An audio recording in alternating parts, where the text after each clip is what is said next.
I was not preaching, so I'm not a preacher. I don't preach even now. So I had a car, a Dacia Break. So I was putting like 11, 12 people in that car and taking them to the village. So when I was open the car, they were coming out and coming out and coming out, like everybody, where are they coming out? So my calling is not on the stage. My calling is to do business right now and to impact the kingdom through the work I do with the business. This gentleman, your youth pastor, apparently saw value in you. Cornel, there's this other thing you could do. I see a lot of talent in you. What I can say here is never underestimate the power of an invitation. You never know who are you inviting and what can God do through that invitation. Absolutely. I remember I went to Zion one time, and I parked it outside, and I come back, find $5 under the windshield, with the verse of the Bible. Don't worry about it; it's going to be better. Are you So serious? everybody's laughing about it. No way. True story. We experienced God miracles, during this almost 15 years I've been in this business, year after year after year. He showed up and we got things done.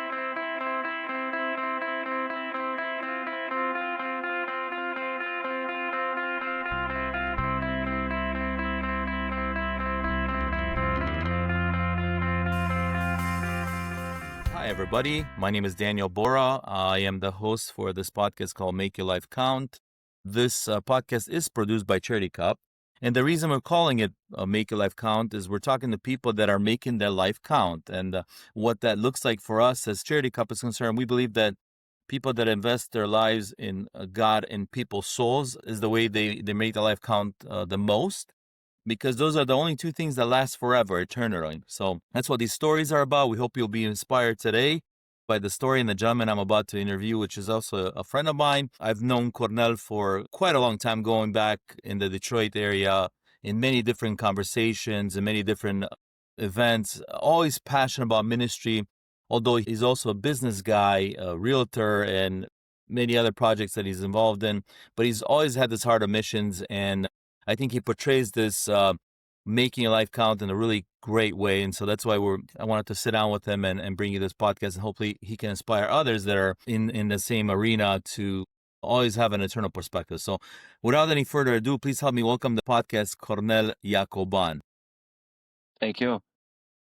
Cornel, welcome. Bine venit. We can talk in however you feel most comfortable. Cornel, you and I have known each other a little bit over the years in Detroit area. I remember even maybe going back 20 years, if that ages us, before we were even married. I remember going to different gatherings and stuff, and I always had very intriguing conversations with you. And we're both into business, but we're also into ministry. And we talked about both with a lot of passion. And to me, that was amazing. You don't meet people like that all the time that have sort of a business background, but are also passionate about ministry. And so if you maybe can catch us up a little bit on kind of what you're up to these days from a business standpoint a little bit and from a ministry standpoint. And then I want to dive back deep a little bit into, kind of what your background is. Okay, so what we're doing right now, I'm involved in the multifamily industry. So we're doing renovations, management, and new construction. So multifamily projects. I've been doing this for the last 15 years. So yeah, that's kind of what we're doing on the business side. On the ministry, I'm involved with Revive Church. So I'm on the board of Revive. So I've been involved in the last year and a half more intense than before. That's kind of everything related to Revive. A lot of activities that we do through Revive, and I'm involved in different projects, like we're doing the homeless ministry once a month in Detroit. Then we're involved with News Gang Boys, also in Detroit, once a month through the church, and I'm with that. So I lead the men department, the missions department in the church, and yeah. Yep. So And I think you were also mentioning to me you have some projects in Romania, and I know you did a long time ago some pretty big one in Medgidia, and that that's kind of what stuck with me. But I think you probably moved on and done other things since then. Is there anything going on in Romania at all, or other countries? Yes, in Romania. So basically, after finishing the school, the Christ for the Nation in Dallas, so they require their students to go 1 year in another country. So I chose Romania and I went to Medgidia for a year. This was back in 2003, summer of 2003 to 2004. And, staying there for a year, it had a, kind of impact on me, seeing, I worked with Basilica Croitor. He built, I believe, 16 or 17 churches in that region. He planted them and built the buildings. Also, he built a community center in the center of Medgidia in the town beside the new church that he built. Or he's got all kind of activities like literacy program for the gypsies. About 100 kids every day they come there, and he had like food for the homeless, library, pharmacy, all kind of projects in that building in the center of the city. So, and after I left, couple of years after I left, I opened our family. We have a foundation, Iacoban Family Foundation here in Michigan. So we opened another, foundation, I guess, in Romania. It's called Pro Business. And what we're doing with this foundation in Romania, especially Southeast and South, we're focusing on the Southeast Romania and South Romania. We're helping people that are involved in ministry. So people that moved in that area to start a church, for example, or to do a project. They're opening a business to sustain themselves. So we're helping them with funding to get this business funding and advice to get this business going. And they usually return the money back to us after a couple of years. We did have 3 or 4 projects. We just approved one 3 weeks ago in Constanza. So that's kind of what we do. It's called Pro Business, and we're helping the businesses of the people that move to the area to do ministry, and they need a source of Income. income. So that's what we do, through this foundation. And also through our church, through Revive, we partnered it's inside the Pentecostal Union. There is a department, or I don't know how should I call this. It's AREA called Agenția Română pentru Evangelizare Acasă, AREA. So what they did, and this Basilica Croitor is the director of this agency inside the Pentecostal Union. So they identified 100 cities and townships in Romania with a population more than 10,000 people. That do not have any evangelical church, no Baptist, no Pentecostal, nothing. So they started a project. It's a longer-term project to plant a church in every of the 100 towns and villages. They don't have any, and I think they're at number 17 right now. So they're renting a building, they're moving a couple there, and and most of them are in East and South Romania. Most of them, and the few are, but they're. So I'm focusing mostly on the east of Romania and south of Romania, where it's very dry. So that's kind of my focus. Man, that's awesome. Yeah, so our mission department will partner with them in this project. So we're gonna take a team in the summer in one of their locations that they're intending to plant a church. Very, very cool. Cornel, I'm glad I asked and I pushed for this because, I mean, this is a huge thing that you're involved in. And I love the idea I especially love the idea of the business ministry aspect of, because a lot of times people start a ministry somewhere, but then they got to raise funds. And that becomes a whole big problem. And the fact that you guys are investing in their way to kind of sustain themselves, I think that's amazing. That's an awesome idea. So anyway, very good. So let's go back a little bit. I just to go a little bit into your ground, because I'm curious. So like I said, to me, every time I talk to you through the years, I always felt like you had a heart for missions, and especially after things sound going financially very well, right? You seem to still have that heart for missions, and I think that's an amazing thing. And I want to understand how that happened, because most people get so caught up in the in the business stuff, they totally forget about maybe what really matters. So if you can, how I guess, did you grow up in like, kind of give us some background on your family, how you came to the States or any of that, just to give us some more insight into your background. Back in 1991, I went to a Christ for the Nation school in Romania. So this was uh, actually 92, I believe. I went there for a year, and I went in Italy for a year, and I came back and I stayed with them another year. So I went for 2 years to their school in Romania. So 1992, I think it was. Don't remember how old I was, but it was probably Was it in Cluj? 67. Well, no, this was in Suceava. Suceava, okay. Yeah, they do have one. They did have one in Cluj, but they opened it later, no, 97 or 98. So they opened one in Suceava in 1991 and one in Timișoara, I see. CF9 from Dallas. So we had lots of Americans and Europeans that were coming to do courses, but they were very strongly mission oriented and worship. So this is kind of, it's still, today, this is kind of Christ of the Nation is known for it in the United States. It's missions.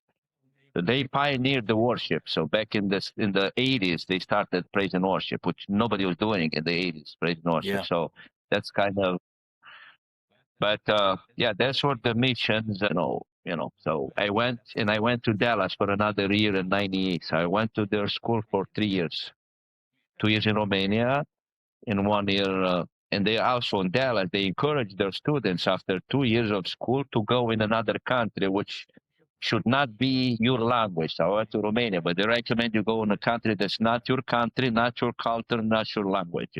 Stay for a year there. That's kind of what the program is. So that kind of set the foundation a little bit for you of who you are in Christ. Did you grow up in a Christian family? Yeah, yeah. So I grew up in a Christian family. Was born again around 14 years old, 13 years old. I got baptized in Suceava in Romania. So yeah, and then I went to the Bible school right away after that. Why did you decide to go to Bible school? Because I mean, you could have you got baptized, but you could have just gone on your own business. I'm curious, what caused this desire in you to go to? Uh, it's an interesting story. So Radu Constantin, you might know, he was our pastor at Revive until recently. He was our youth leader in the church. So he kind of put his eye on me. I was 13, to get me, because kind of, even then I was doing business, I was going to Poland so 13 years old, I was taking glasses, going to Ukraine to sell them from Suceava in bazaar. So buying different things and selling in bazaar in Suceava. So I started back at I didn't and know he that. saw me he saw me that I was more, not too much with the church and all this business going. So kind of tried to get me to be more present, at the youth, but also he was going to this Bible school. He went for a year. He was coming at my house every morning, 7 o'clock, knock at the door. I didn't like it, because I didn't want to go. Come with me. Let's go to the Bible school. So in the beginning, I just went to see what's going on. And then after a while, I signed up and I became a student. So that's kind of how I ended up, So Radu was the guy kind of pulled me in. That Wow, that's an amazing story. So you're telling this gentleman saw this value in you and said, "I believe you should go to the school." And I think that's not a lot of people do that today. Well, what he was seeing, not necessarily the value, but he was seeing that I'm not coming to church, I'm just going to the bazaar selling things. So he wanted me to, it was more his desire to see me more in church, But he or more, I believe, So he cared enough to do something about it, not just go do your own thing. It's fine. There's plenty of other kids. Exactly. Wow. Exactly. That's rare. That is rare to find somebody like that. To go after the sheep and bring them back, that's rare. So you ended up reluctantly going to the school. So what happened then? I mean, how did you want to stay there and go eventually? And what happened in your mind? Well, once I saw what's going on there, I loved it, because it was a time in Romania back in the 91, 92 that Romania was experiencing kind of a revival. Yeah. It was back after the communists, all these things on the streets, on the stadium, a lot of events going on, like a stadium in Suceava got filled a couple of times in the first 2 years after the communism. American preaching, so it was a movement. Even in the school, the school was packed, it was full, all these young, mostly from the churches around Suceava coming to learn the Bible and to, get involved in the ministry. We used to go in the weekends. We were going to the villages around Suceava and preach. Yeah, we just loved it. And another thing that's interesting here, maybe are related to this. Most of the students, the class of 91 and 92 now, they're everywhere doing a great work of God. Pastors, many of their pastors, others, even if they're a business, they're still doing the same thing that I'm doing, very doing business with the kingdom mindset, you know. So yeah, but the class of 91 and 92, we had Brother Nelu Filip, which is the president of the union in Romania now. He was one of our teachers, Aurel Avram, Nicu Grebes. He came to my house 3 years ago here in Detroit. So we kind of went through all the students that were in that class. They're all doing a great work where they are, in Europe, in the United States and Romania. They became, leaders, pastors. So they're doing a very, very good work. So yeah, S- that school had a big impact, on all these students that were there. So you're saying un fel de generație de aur pentru Yeah, kind școală. of. But after that, it kind of, it got diluted. But the first two classes, class of 91 to 92 from that school, it was just, most of them are doing a great work right now, everywhere where they are. So you're telling me you were very focused on business from a very young age, at 13, to be traveling on your own and picking up stuff. That's interesting. That's pretty rare. I mean, I would say I saw borderline prodigy.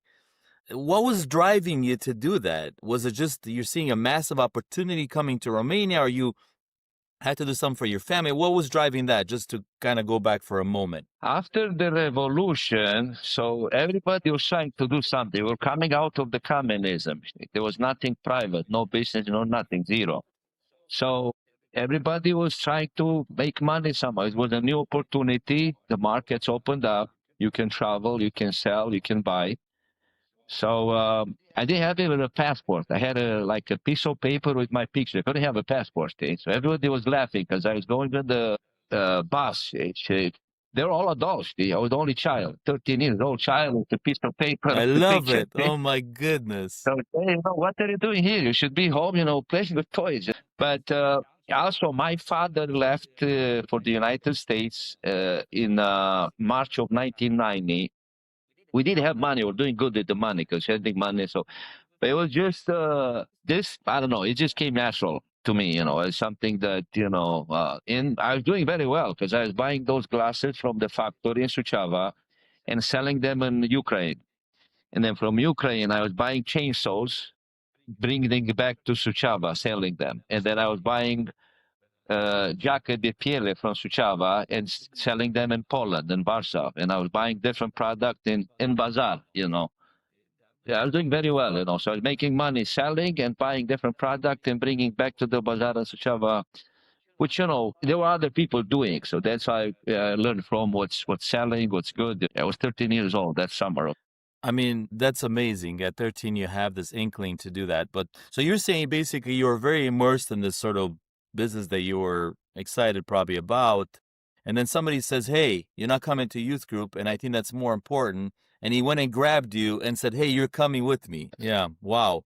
Okay. So I assume the school started to expose you to obviously ministry and things like that. I assume you were not opposed to it. You just were very immersed in it.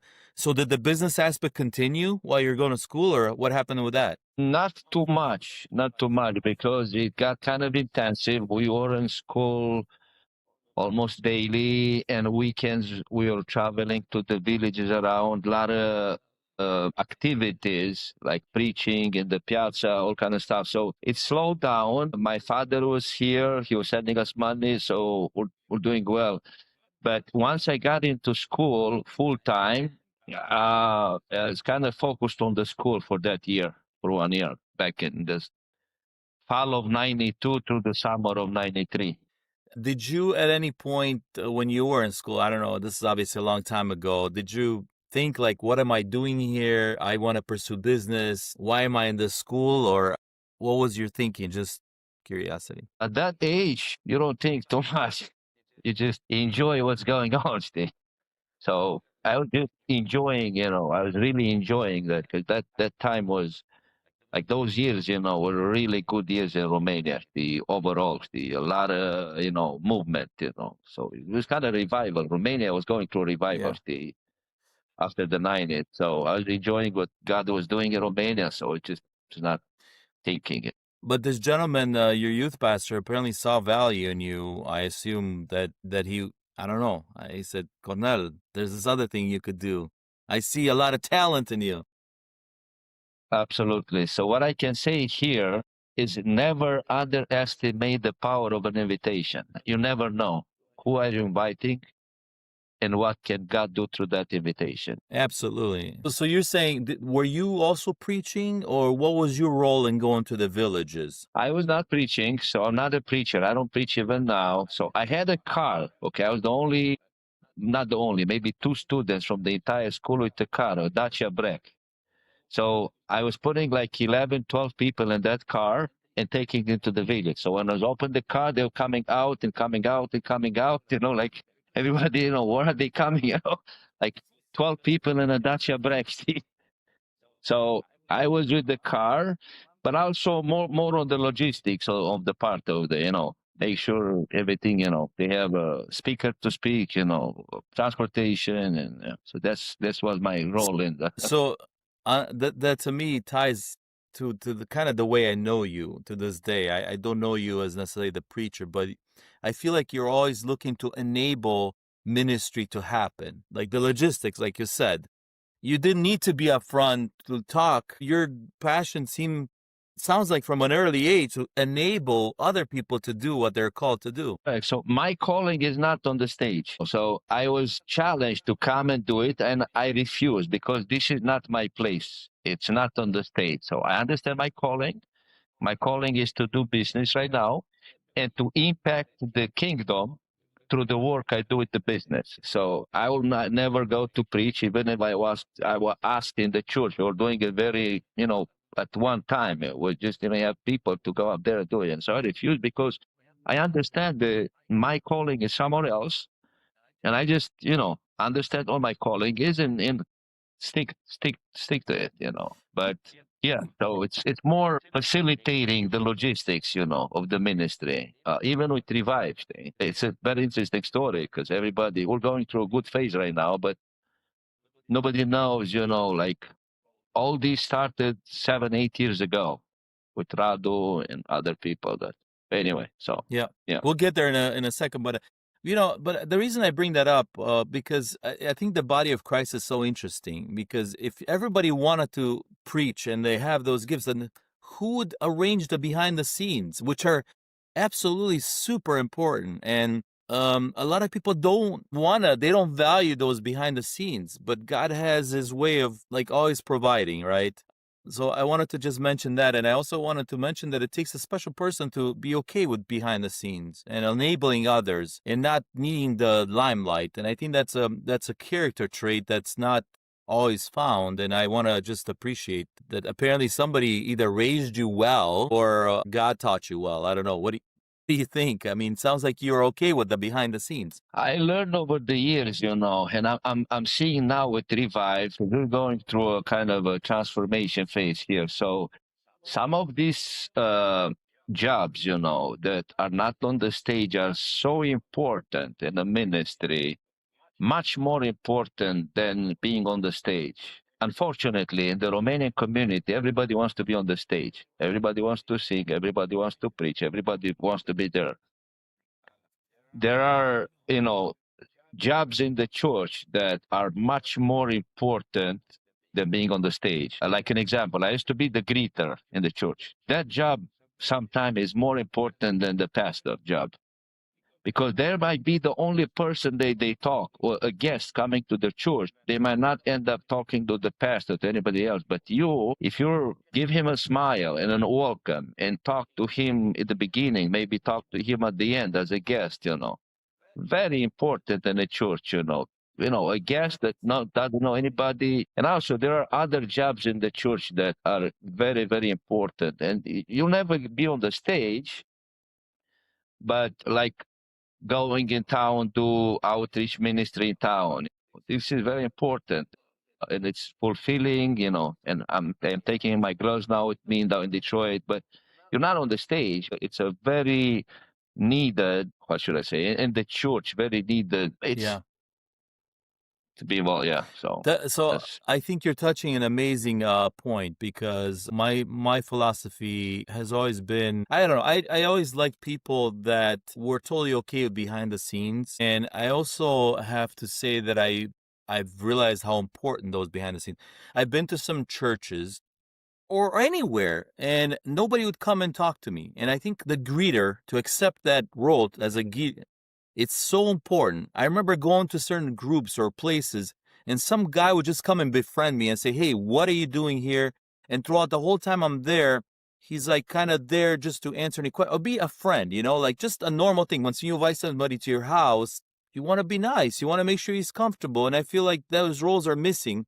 And unfortunately, a lot of people don't want to take those roles. They don't see them important. But I have made so many friends, and I value that so much. And us with sort of within Charity Cup, we've always valued that, and not just the guys that are up front, because like I said, the logistics behind the scenes many times are way more important.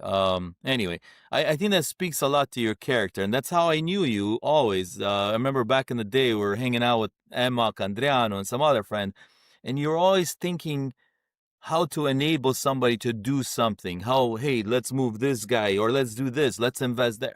I thought that was appreciative. So anyway, so you were in school. From back then, you started sort of didn't have a problem being sort of behind the scenes guy and enabling people. Okay, so then what happened after that? So you finished school. What happened after that? yeah. So 95, we moved here, end of 95, and then I worked for 2 years, and then I went to the school again for a year.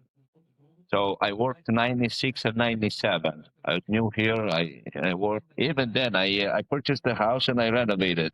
I purchased a house like within 2 months after I came. My father kind of pushed me to buy a house because I need to get married and I need a house. Yeah.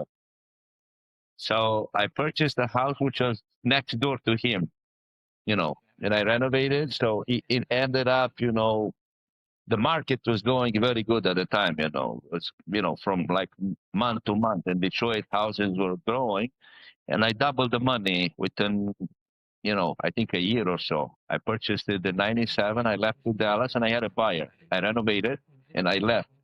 End of 97, I finished the renovations, and in January I left to Dallas. And while I was in Dallas, I got an offer on the house. I had a tenant in the house, Yeah. and the tenant wanted to buy the house. So I ended up selling it. But yeah, so then 98, I went to Dallas all year. I stayed in Dallas, 98. And so you're saying basically your love for real estate started early on when you came to the States, just by this transaction which your dad pushed you into, sounds like. Exactly. Exactly. So that's how it started. I came to this country with 3,500 in my pocket. So he really wanted me not to spend this money, but to put it into a house because I'm going to get married and I need a house. So that's, and he said, buy this house. I'm going to help you renovate so you have a house when you get married. See? So that's how it started. Very practical advice and as I'm doing some of these podcasts, I'm talking to people, I'm realizing a lot of them tie it back to their parents and how well they raised them and how they gave them good advice and da da da da. So it's interesting, Anyway, as I like to say with my friend George, we really came on and sort of on the shoulders of giants, our parents, who, anyway. Exactly. And speaking about this really quick, if I can say so my my father was raised by my grandparents. So when they were children, so especially my grandmother, teach them, listen, guys, for the boys, you need to buy. So they were young. You need to buy land. You need to buy wood for construction. You need to buy brick. So everything you work, don't spend the money.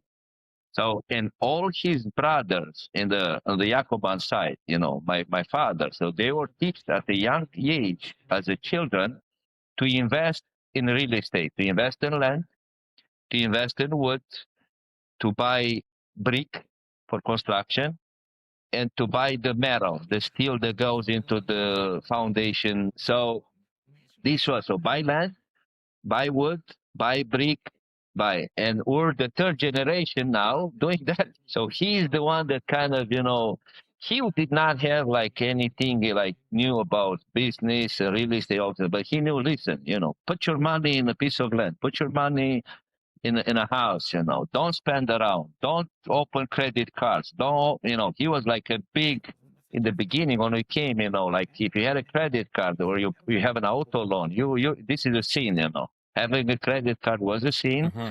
And having an auto loan, a current payments was a sin. So no credit cards, no bank, no current payments. At the beginning, I thought, this is, he just doesn't know what he's talking about. He's coming from the village from Romania. But over the years, that wisdom from the village ended up being, what Dave Ramsey's preaching on radio and all this stuff, Yes. It is his wisdom for a village in Romania that ended up being preached on the radio, So, absolutely, I own him a lot. So he helped me a lot from the young age. So absolutely, I have a very good relationship with my father. Is your father still around? Yes, still alive. Yeah. I think this would be a great candidate to interview. So one of my friend George, you might know him, George Purach, he wants to start a different podcast and interview our parents and just capture their stories. It's actually exactly with this idea that catch their wisdom before they're gone. And anyway, yeah, he would be a great candidate. Sounds like. But so you tell me he was advising you, hey, rather than spend all this money on a brand new car, you can buy an older car, but pay it off. So how did you deal with that? Because a lot of people want a shiny car and drive it around and like show it off to their friends. Were you okay with how did you deal with that? I didn't really care too much. I did have a red Volkswagen Cobra, with the bad engine that was, heating up all the time from the auction. It was good looking, it was not very expensive. I paid a couple $1,000 for it. And I had a pickup truck, Ranger, that, like it was really in a bad shape. So I remember I went to Zion one time, and I parked it outside, and I come back, find $5 under the windshield, with the verse of the Bible. Don't worry about it; it's going to be better. Are you So serious? everybody's laughing about it. No way, true story. Yeah. It's, so everybody in the family is still laughing today about that story, So they came in, they saw the truck, how it was looking. They put $5 under the windshield and a verse of the Bible, But That's an I amazing didn't care, story. I just, I was focusing at the time, fixing the house, getting things going, So I didn't care about, none of this stuff. Have you ever read the book, The Millionaire Next Door? Have you heard of the book? No, Yeah. I heard about it, but I didn't. Yeah. I never read the It's a book. fascinating book because that's exactly what it's saying. It's saying, what your dad was saying without even knowing. That's what they're saying. Buy older cars so you can buy a brand new one paid off. And don't go for the fancy things. Go for things that you can definitely afford pay off and you don't need to show off to your friend. Anyway, that's kind of what the book is about. And basically they're saying that a lot of times people that are millionaires are not the ones that you think, that are wearing the nice suits, the expensive watches. It could be the guy next door. You wouldn't even know it, but he's probably multi-generational millionaire. There's some interesting stories in that book if you want to check it out. They just as a parenthesis, they invited some millionaires to interview and say, hey, we want to know how did you become a multi-millionaire, from zero.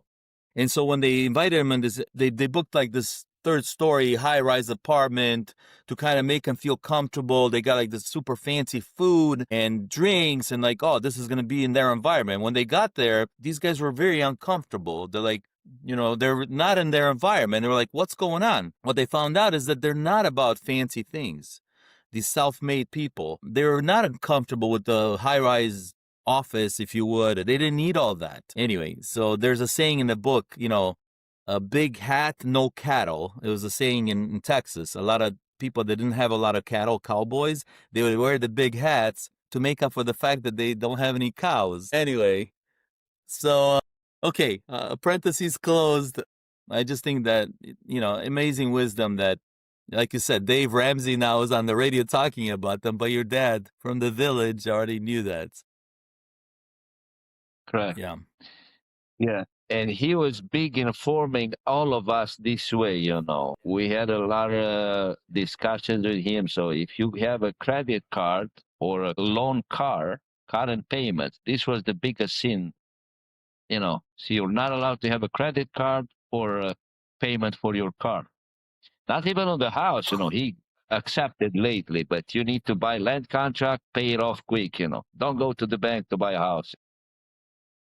I mean, So, it seemed, and he never did, all his homes, he purchased a land contract when he came and he paid them off, and he never went to the bank. So even to today, all his homes had to be paid off.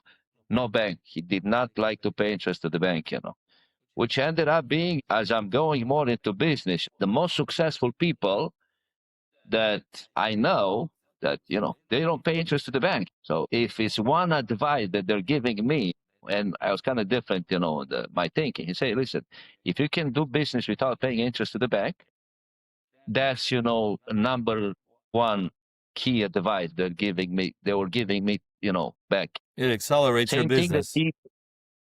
Same thing he told me 4 years ago, stay away from paying interest, if you can. Yeah, that's amazing. Amazing. And your dad didn't go to a fancy school. He had money, He came here. He was raising 30 children in Romania, sending money. So but he stayed away from paying interest. He did not. He did not like to pay interest on a car, interest on a credit card, interest on a car loan. He was not, paying interest. It was a sin for him. So, Cornel, So, basically, your love for real estate is really grounded in, sounds like generations here, from your grandpa telling you to buy land, buy real estate, right? yeah, my grandmother teaching them, his boys, So my father and my uncles to buy real estate, buy land, buy. So this is what it's coming from. It's 3 generations before. And my father, they kind of pushed me that direction. You need to, stay away from spending the money on things that don't matter. Put it into real estate. 'Cause this will last. So how did you get from sort of that initial house to where you are today, which now you're talking about multi-units and, big, much, much bigger units? How did that, if you can kind of take us in a quick story, how did it go to there? So after I sold the house, was left. I paid the bank because we purchased with the bank, So I used 3,500 down payment, and the rest I got it from the bank. I paid the bank, and I think I was left with 25,000 cash. So I was looking to buy another house, for me, kind of, without the bank now. But somebody took me to this, or told me about this auction that was coming up in Detroit, the county treasurer. So I went there, and we bid it on some homes. I ended up buying probably 2 or 3 at that auction with the money that I had. They were in a bad shape, but I started fixing, and market was going very well right at the time. So market was going up. So I fixed them. They're mostly in the area of Lanio and Michigan and Detroit. Most of them are that area. So I fixed them, and I sold, and I fixed and I sold, and I purchased more. And I got few from the city of Detroit. They were selling homes at the time also, like closed bids.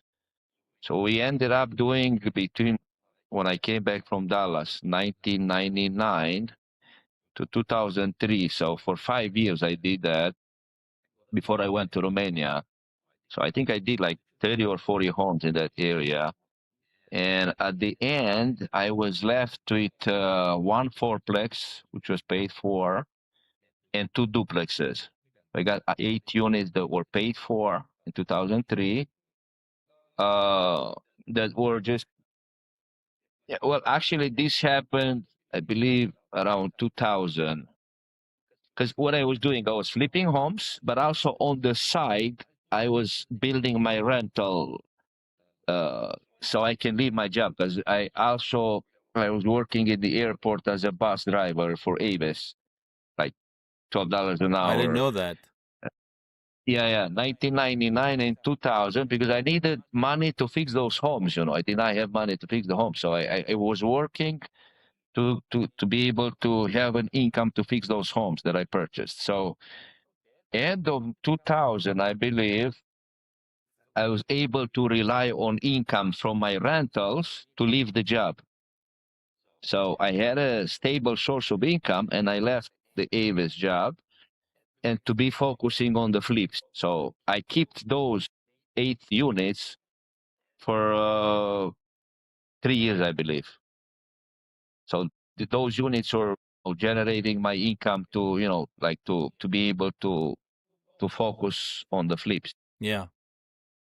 paying my monthly bills and everything. So Super, that's kind of. super smart. And then I went to Romania and I sold everything. So that summer of 20, I sold everything, and I took the money and I invested in Romania.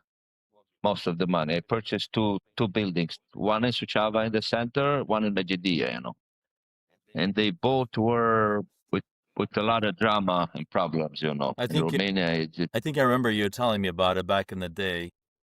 yeah, I ended up one at the Supreme Court with one, and the second one almost got there, Oh wow. but we settled.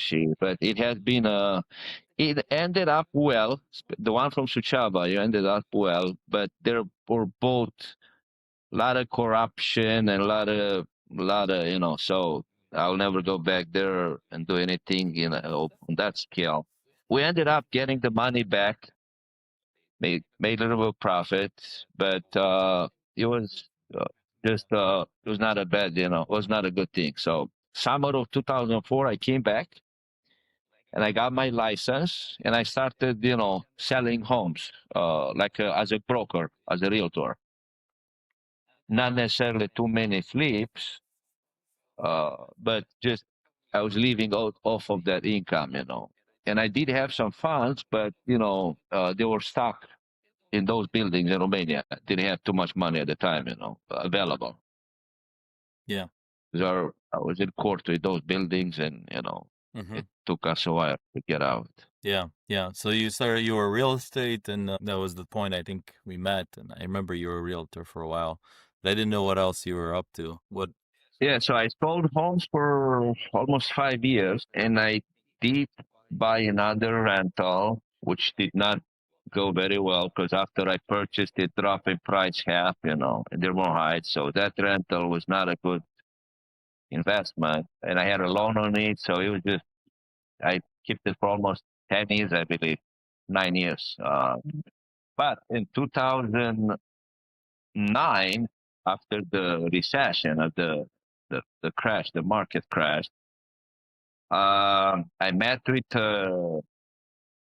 the guy that was new in the country. His name is Patrick. He kind of encouraged me. Listen, I think there's an opportunity to go into apartments. So I did not know anything about that, about apartments, nothing. So summer of 2009, we started looking to see, and we didn't have any money. I didn't have money, I was like credit cards maxed out, all the funds still blocked in Romania. So we started looking, and then summer of 2010, June 2010, I found this apartment building for sale, 475 units in Detroit. I had $1,000 in my bank. That's all I had, and my credit cards were maxed out. So I called him. Listen, I have a deal. Here is the thing. I explained everything. I told him I don't have any money, and if you think this is something you want to do, let's come and let's talk. He was in my house within an hour. He was very motivated to do something. He did have some money, not too much, but he had money. So, and I explained the deal, and I think they were asking 1.7 million for it, but 1.2 was water, taxes, and unpaid vendors. So Wow. I told, listen, I don't have this money, but I can assume all this stuff, and I'm going to pay you 250,000, which I did not have at the time. But my partner had 125, and he had an option to borrow another 125 from somebody else, from his brother-in-law. Yeah. So uh, and I told him, listen, if you can put this money together, we're going to put an offer, Steve. But I want to make sure you have the money because they were very strict. It was the Chinese fund from New York selling it. And they wanted a closing with a quick claim deed in 7 days. No inspection, no contingency, no title, no nothing. So they just, say, give me the money in 7 days. I give you the deed and we're out. We're not going to guarantee you nothing. You just take, whatever you can find in 7 days to inspect the property, inspect it, but you must close. So I need 25,000 deposit and I need you to close in 7 days, It was kind of risky because, the, you, we didn't know what's there. It's new, never did apartments, You gotta jump in this. Me and him, zero experience with apartments or nothing, Man, We just that's need gutsy. to do something. That's gutsy. And yeah, that's how the first deal came, And I ended up getting a line of credit on my house and I paid him back. Also, with this line of credit, I got rejected for a couple of years because my income was low. Hmm. So they would not approve me a line of credit. I had the equity, but so after this, kind of within a month of that closing, also a second miracle, they approved my line of credit. I was able to pay him back. So that's how, it started. Wow. I remember back in the day when you got involved in investing in Detroit, everybody was kind of, what? That's crazy. Why would you do that? But obviously, I think, Everybody was laughing because it was a big project and we almost, it was we didn't have money to fix, So all of these apartments was busted, no furnaces, no hot tech, broken windows, everything was gone, wiring stripped. Like 400 of them were bad, in a very bad shape. Some of them burned, about 30 or 40 were burned. So it was a big project. And without money and experience, it was tough, Like the first 2 years was very, very tough, with trying to put this together without money, to fix it without money, but also the county wanted their taxes and they were threatening to foreclose on us. I went to probably at least 50 banks in those years. So between the summer of 2010 and to summer of 2012, nobody wanted to touch this, because it was right after the financial crisis when all these yeah. banks went busted. So they were absolutely staying away from Detroit. Nobody wanted to touch Detroit, and say, oh, yeah, it's a long story on this project, but the treasurer from the county helped us with a deal, with an agreement that we're able to save this, And we ended up losing 100 units, then we got them back after 2 months after auction for nothing. So it was like the 600,000 of taxes and water unpaid. We just couldn't pay. We left it. They took it. They put it up for auction. We got it back for 20,000, 110 units. So, It's a lot of it because, we lived, everything was legal, everything was moral. We never did anything wrong. But, God showed up and all these miracles, that we experienced. And even in our industry, when I share some of this stuff, this was just one, but we ended up owning 1,000 units in 3 or 4 years. But when I tell them how we got those buildings and for how much, nobody believes me, Like I got a call after that with a couple of weeks, a broker telling me I have a very nice property downtown Detroit, Woodward, 6 miles. I need you need to buy this thing. I say I don't need it. Right now we don't have money. I'm just trying to fix this thing. They just keep calling. You need to come and see. Come and see. I don't want to see. Ended up going and I found this is a brand new built 55 unit project on Woodward and 6 miles. So very nice. Everything was new. So the previous owner put $3.5 million into it with the loan. So the bank was begging me to take it. So I didn't want to take it. at the time, Detroit, everybody was desperate to get out of Detroit, and the bank wanted to take it off of their balance sheet because negative on the balance sheet. And he's telling me, okay, listen, give me an offer, Steve. I said, I don't want it, just give me an offer, whatever you want. I said, okay, 25,000. He called me after an hour, it's yours. No way. That's crazy. Yeah, so they were begging me to take it. I don't want to take it, So the banks were trying to, they didn't have buy. Nobody wanted to buy. Steve. So, and then, I got the second one within a month. So this building right now, it's around $5 million in Detroit. So we got it for 25,000, and everything was fixed, brand new boiler. So they put, I can see where they put $3.5 million. New windows, new roof, very good building, very very good. And so they were begging us to. We ended up reselling it after 2 years because we were too tied into a lot of other things. But and we got a few more this way. When they came to us, we put very low down payment. Got a 250 unit in Pontiac, and they got 250 in Flint, and I got another 100 in Inkster, and we just went around. But we used a very very low amount at the time to get them. So we were assuming all these taxes, water, unpaid vendors, even land contract with the seller. So we we did not use the bank to acquire them. It was just, creative way to getting a deal done. Wow. So basically from acquiring this initial building, you ended up having a lot of problems. What was the exit plan there? Did you end up selling that building in Detroit that you initially bought? Yeah, so after 6 years, we exited. We got a very good offer. Well, actually, a realtor that, he kind of, he was, trying to get us to sell. They're making good commission on this. So he pushed us to put it up for auction. We kind of didn't want to do it because it was not completed. We only had 400 in,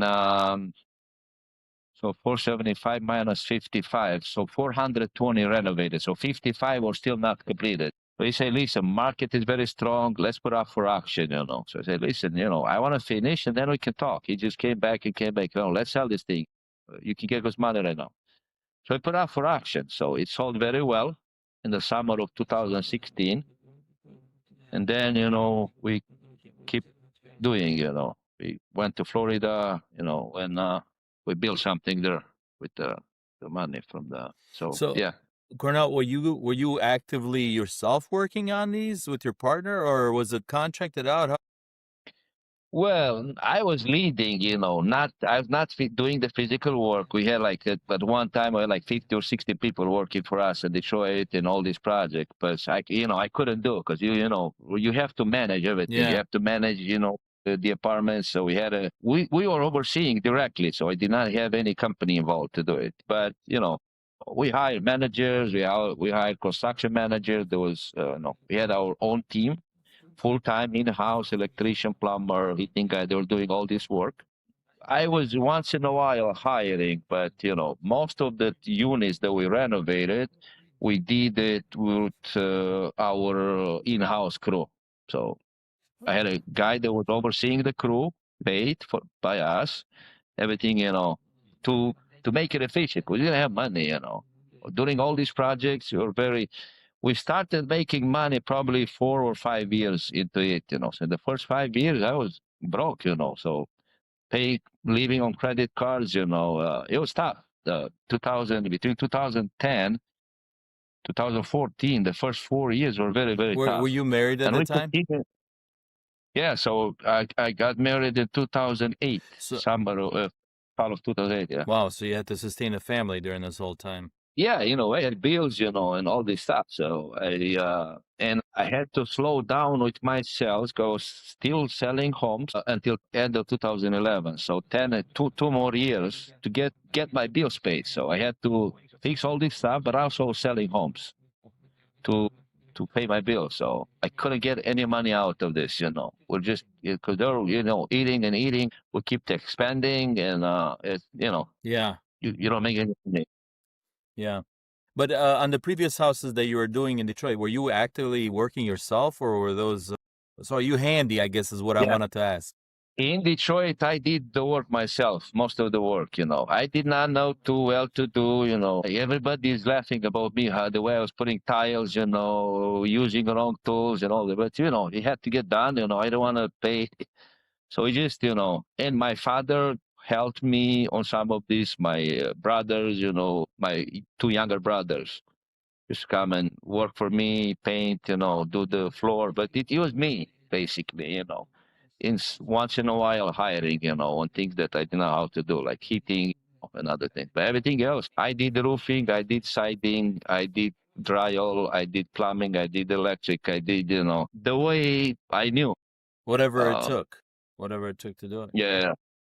Yeah, so it sounds like wow, that's a okay. So I don't know if you can say this, but it's sort of where things are at today. I assume many buildings later, many units. Would you know about how many units you ended up kind of owning, I guess, total? So we did 1,000 units in Detroit, in Metro Detroit, and I built 220 in Florida. So it's over Then 1,200 units. yeah, Yeah. yeah, and we have about 1,000 right now in the pipeline and at different stages of construction or yeah, single family and multifamily. Very interesting. Yeah. So I think there's so much to unpack here. I mean, we can have a podcast just about probably the business principle and side of things because technically it's sort of a rags to riches story. Like a lot of people think, well, you just do this and that and bam, you're a millionaire. They don't know the behind the scenes and the stresses and the maybe sleepless nights you have to deal with. They somehow think it's just a walk in the park, and it's not like that. We can probably unpack that whole entire is going to pull this off. He's a very like witty guy. He'll figure it out, and you did. And I would just remember that. I just thought you were really courageous. Whether you see it that way or not. Well, one thing that I can say, we had a very moment of crisis where I was ready to give up and sell everything. But every time when we ended up our resources, just God showed up in a way that even today, just God give us a solution, which with people were not possible. All these deals that came our way, I believe they were a miracle from God, and it's God that opened these doors to buy them. But we ran into major financial crisis during the 4 or 5 years in the beginning, where we were able, it just ended up any banks were not giving money. So when we ended all our resources, God showed up in a way. I have, a couple of major miracles financially that, this is not human wisdom, it's just God that showed up and a solution that, popped out of anywhere, of nowhere. And, it just, it was the hand of God, from the very beginning, even up to today, that opened this door for us in a moments of crisis, even with the Florida project, we went to borrow 25 million. So nobody was giving us money. We're, no experience in construction, no experience in Florida. So we went to like 15 banks. They say, absolutely no, you don't have the experience to build. You never built in Florida, so we cannot give you the money. So, but when we kind of ended, so we're able to give up, just I have a broker from New Jersey that called me, and I think I have your money. So I said, so let's do a meeting. We do a meeting, and next thing we know, they, do a board meeting with us. It was a fund from Dallas. Interest was very high. It's kind of risky, but we got approved. So we could build. But yeah, so miracle like this, when we exhausted our wisdom, just God showed up and with the solution. Yeah.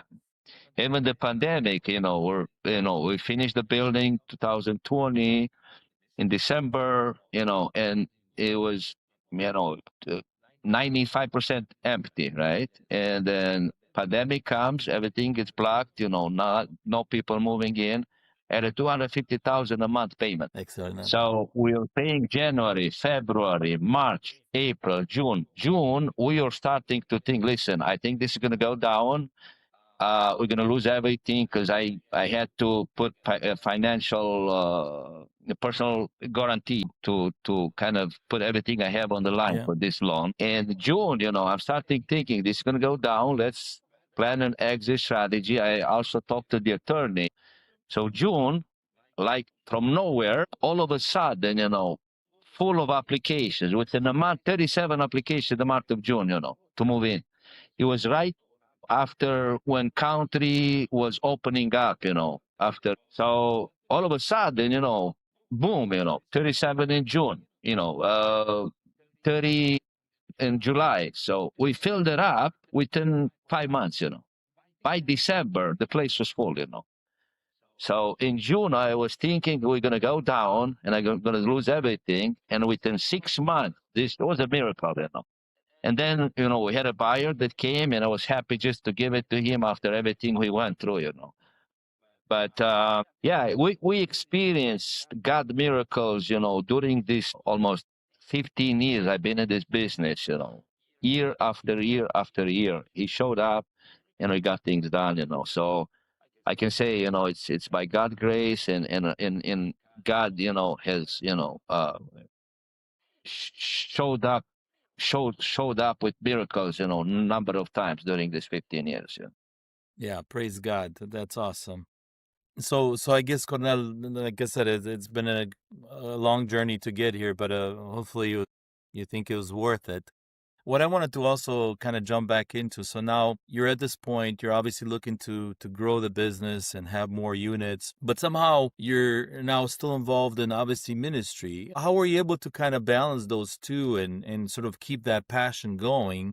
Although you're obviously very, very busy with it. Like, why would you even want to, I don't know, do a foundation in Romania and be involved? Why? You could just mind your own business. Like, where's that desire coming from? Well, I'm 50 years old now, and I'm starting to think, what am I leaving behind? One day I'm going to be gone. Yes, I enjoy doing all this real estate and it's going great, but this will be left behind one day. So I'm starting to focus more and think more that on things that will what's my legacy? All these buildings, everything I do will be left behind and it's good and I enjoy doing, what I'm doing. But also I'm starting to think more, to invest more in things that will last after me. That's kind of where I am and where even our family, our dream is to invest in a school in Detroit. I'm really hoping by the day I'm gone from here, we'll have a school that we're going to invest in Detroit, Christian school that will be, started by the Romanian community. We had a couple of conversations with some people from different churches in town, especially from Bethel and Hallelujah about this, people that are Yeah. interested. So our family foundation committed a large amount for a project like this. If this will ever happen in town, Cornel, when you mean Detroit, I assume you mean the Metro Detroit area, not necessarily in Detroit, right? Metro Detroit, yeah, yeah. Yeah, So yeah. That church, they have a co-op right now, 100 kids in a co-op. They've been going, so they do have an intention to start a school, but it's on their property. So we're still negotiating. I would like to see something more now, because once is in somebody's church, the other churches might not invest there because it's other property. But if a project comes up where at least two or three churches in town will be involved, we committed a large amount to get a school started in the city, Christian school. So my wife is more into this already. Hallelujah Church knows the amount that we committed. Well, the leader, Adi, and we had a couple of attempts in the last couple of years to buy a building, for school, which did not go anywhere. I was involved in negotiations. I also got one on the contract that, because we're not going to be managing, we're not going to be involved with anything. We just our foundation wants to donate this money for the school to get going, but we need to have serious people to operate this school. The school is it's not easy to do. So if we have a serious project, serious commitment from, we also would like to have at least two or three churches involved in this project. You may have a church behind, the probability of this thing going, it is higher, you know. I But yeah, absolutely love the idea. this is our dream, you know, to make a school in the city, you know, our family, to invest in a Christian school that's started by the Romanians. So yeah. Laia brought up something like this. Is this tied to that at all, or? I knew those buildings in Romulus before, but you know, so even I looked at his building, but the location was not good, you know. And I presented the building, so Bethel Church looked at it. They didn't want to get involved in that location. So he had a building that was cool in Romulus, but location was not, you know. So it has to be a location that's accessible, closer to, you know. So if the church gets involved, they would like to, you know, be where their families are, you know, they have an interest, you know. So I think that's an amazing idea as far as leaving a legacy, making an impact in the society. That's probably the most efficient thing you could do.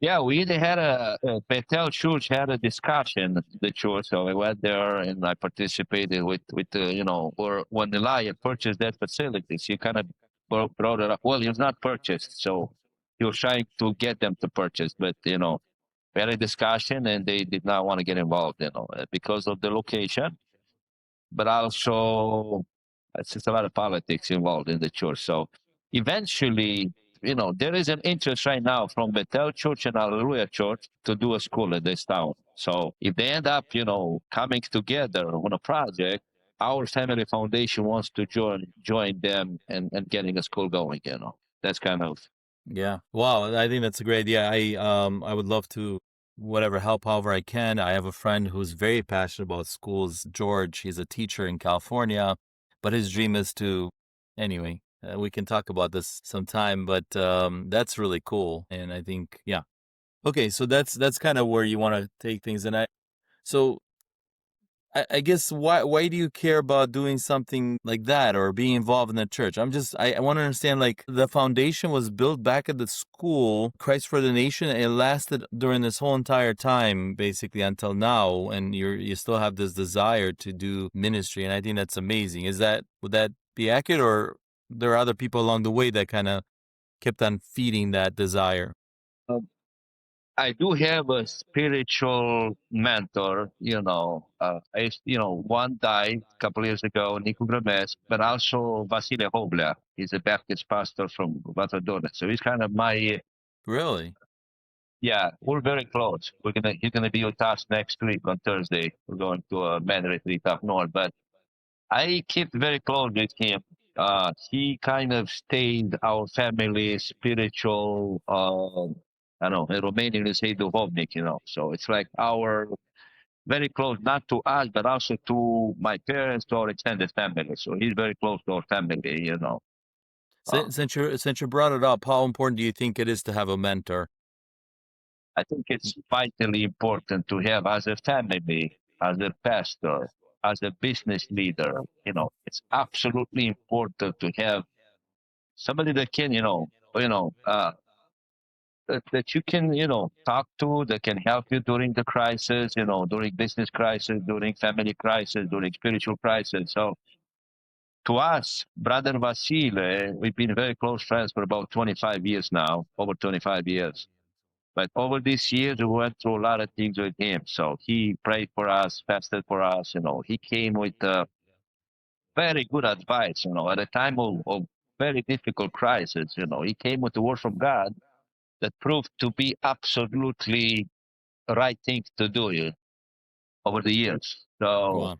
having a small mentor, spiritual, I don't know if advisor, but somebody, you know, like I consider him, Gramescu was my spiritual father. Like, so I, you know, from the Bible school. So 13 years old, he was the one that kind of poured me and, you know, I keep it very close. But then, you know, Mobile came along the way in 2000. Them too, you know, they had a very, besides the school, them too, they have a very big impact. The way I think, what I'm doing spiritually, you know, even to this day, you know. So I'm keeping close with Brother Basila. So we meet regularly. He was here in July. I was there in August. You know, he's coming back now. So I'm keeping a close relationship. You know, he's the one that, you know, had a big impact in my life and our family spiritually. Yeah. Wow. I didn't know that. That's an amazing. So as we kind of wrap up or get closer to the end, I wanted to ask you if you had ever dreamed that you would get to this point. Was this always a goal in your mind to be able to talk about thousands of units? Was that a goal in your head? Did you ever dream? Never, never. So the problem with those goals, that so me and my partner, when we start starting, if we can reach 100 units, this will be very, very great. This is what we were thinking back in 2009. But 100 units was like a huge. The problem is that we set the goals too low all the time. I say, 100 units will be great. Then this deal came, So we say, if we reach 1,000 units, and it came, we reached that. So what I would say, I never thought so. We never had like really a goal to get there or to do this, to do that. But if we talk about goals, just our goals were too low set all the time. So over the years, let's do this. Let's set a goal of this. The goal was too low. It ended up being much higher than the goal we set. But we just did the work. I would just keep my eyes open every time a very good opportunity popped up. We jumped on it, if we can, financially. And that's how we did it. I keep my eyes open, all the time. And even up to today, when a good opportunity comes our way, we'll jump on it if we can financially. So that's kind of how I did it. Yeah. Well, praise God for that. And yeah. So if you were to go back 20 years or 30 years and what advice would you have somebody that's just starting out in regards to making your life count? Like if you were to tell yourself 20, 30 years ago or somebody else, what would you tell them? Well, never underestimate what a simple person with, not having nothing can do for the kingdom. I was listening to a message this morning by Mark Batterson. I'm kind of watching him for the last couple of years, National Community Church in Washington, D.C. God called him there 10, 15 years ago with nothing, but with a strong conviction that he needs to be there and do something, And you Yeah. can read the story, but in his message, it's also, I believe the title of the message is, I forgot, but he was talking about the domino effect, like a small 2.5 inch plastic. I don't know if you saw that illustration. And the end, after the 30 or 40, you can take down a 100-story building Yeah. with it. Yeah. So what he was saying, they started, even their story. This is the story. They started with nothing, a place 15 years ago, very hardworking, nothing was going on. But he had a strong conviction that God wants him there to start this church near the Capitol, near the White House. And after a couple of years, things started to happen, So he ended up getting 100 million in donations for his ministry. They're operating 5 different, centers in Washington. They have the Ebenezer Coffee House by the White House. They have the main campus. So, but God called him. He did not have money. He did not have anything. It's just a strong conviction that God wants him there. It was not easy at the beginning. But what I will say is, never underestimate, God used people, like from way to, all ways of life, that did not have nothing. They were not influential, but they just say yes to God. Yeah. And then, God Yeah. used them in a miracle way. Yeah. Great things happened through them. And they were simple people that did not have, they were not like very brilliant, very intelligent, but they said yes to God and God used them. And Amen. that's what I can say. Yeah, I think that's really great. I love your illustration with the plastic straw or whatever knocking down and eventually a whole entire building. I think that's a great, and I think your point is well taken. Don't underestimate. Like being faithful in the small things as the way I Exactly. interpret it. Yeah. I want to thank you for like your generous time, even amidst some of the difficulties with the technical stuff. So I really appreciate it. I would love to maybe keep in touch with you, especially about the school. I love that idea. Maybe invite you back to discuss that if further, if it does evolve. Anyway, there's some cool things. Before we kind of wrap up, I wanted to ask if you can. I have a few words here that I kind of. That's how I wrap up the pod. I want to get your perspective in a few seconds, like whatever first thing that comes to mind about a list of some words that I have.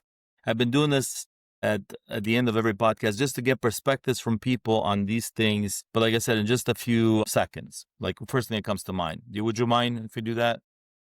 Okay. So I'm going to show you the word and you just kind of tell me what comes to mind in your mind. Can you politics? Yeah. Politics. Yeah, I think we should be involved in politics, as Christians, we have an impact through politics, right? So Yeah, very good. What do you think about this? economy, yes, we can have an impact in the kingdom through our work that we do through our businesses. So I think this is tied to this next one here. What do you think about wealth? Well, leave a legacy behind with your wealth. You're going to be gone one day. Use your wealth to leave a legacy, a legacy that lasts. Amen. What do you think about truth? Well, over the long run, character matters, So integrity, yeah. So it's tied to truth. Truth and integrity, they go hand in hand. What do you think about eternity? Well, have an eternity perspective, everything you do, your job, your business, your profession, always have this perspective, Okay, very good. What do you think about this subject, dating? dating. It has been a while, so I'm not very updated on this subject, but I have children now that, I have a daughter, my kid is almost 14, so stay pure until you get married. Good. Very good. Very good. I like that. All right. What do you think about love? Love is sacrificing. So words are cheap. Very nice. Don't matter, All right. What do you think about marriage? Marriage. It takes hard work to have a good marriage. It doesn't fall from the sky. Good advice. Good advice. What do you think about purpose? I'm realizing this more lately, Live your life with purpose, Don't live your life, cheaply. So, yeah. Good advice. So what are your thoughts about church? Well, you need to be in a church, and be involved, not just present. You definitely need to be present, but get involved. Don't just sit around, being a consumer. Do something. Amen. Amen. What do you think about family? Family. Yeah. To me, lately, I'm starting to realize that I have to pay more attention here, because being involved in all these things, it's easy to kind of neglect the family. So family has to be, after the relationship with God, it has to be on the first place, and then church and then business, But Amen. yeah. And then lastly, what do you think about Jesus? Well, he is the center of everything we do. So everything we talk in this podcast, everything we do is gravitating about Jesus. So he's the center of our lives, So without Jesus, this discussion will not have place. Very good. Exactly. So that's why we left it at the end, because I think that everything kind of ties into that. So, Cornel, I want to thank you so much for your time. Like I said, you've been very generous with your time, and I think I've learned a lot. Not only that, but I think you inspired me and others. Like I feel like to break through obstacles and not always just think, oh, if it's easy, that's what I got to do. I don't know. And just knowing you as a friend throughout the years, I mean, I think it's amazing the grit that you have, and I thank you for that inspirational story. So, like I said, I'd like to maybe in the future invite you back, and maybe you can talk about the school that you have in mind, because I think that's really cool. So. Yeah, and let's get that coffee, you promised. Yes, definitely. I'll keep myself accountable. So thank you so much. To the rest of the audience, I want to thank you once more for being part of our podcast, for following this episode. I hope you've learned a lot. I hope you've been inspired. And until next time, don't forget to make your life count. God bless you. See you next time.